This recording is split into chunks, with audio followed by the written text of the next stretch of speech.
ba e sa o mu i có đồ ba lỡ ba thì có o sa Giêsu nhớ khê cái nhà số ghế ba nhớ cô nhớ na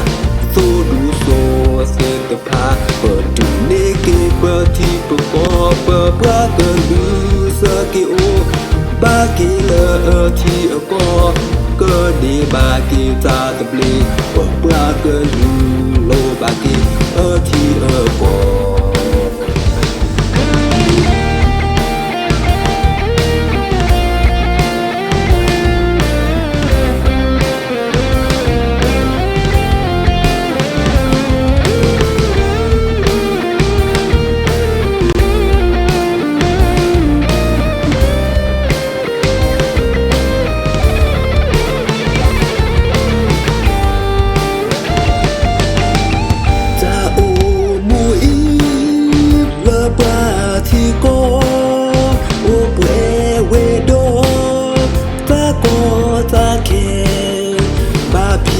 ba ma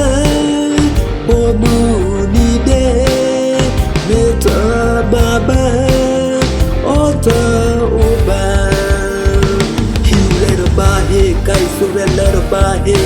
fo le me po le ti le me le ba he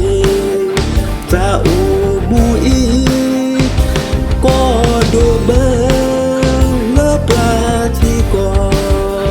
o sa Giêsu ya khe cái nhà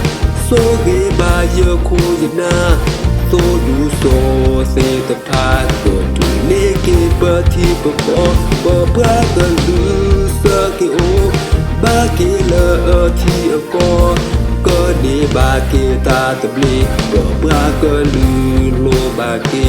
thì có ô sa Giêsu ya khe cái nhà số ghế ba giờ khu dân na số đủ số sẽ tập hạ cờ trụ nê kê bờ thì bờ có bờ ba cờ lư sơ kê ô ba kê lỡ thì có cơ nê ba kê ta tập lì bờ ba cờ lư lô ba kê thì có bờ ba cờ lư lô ba kê thì có bờ ba cờ lư lô ba kê thì có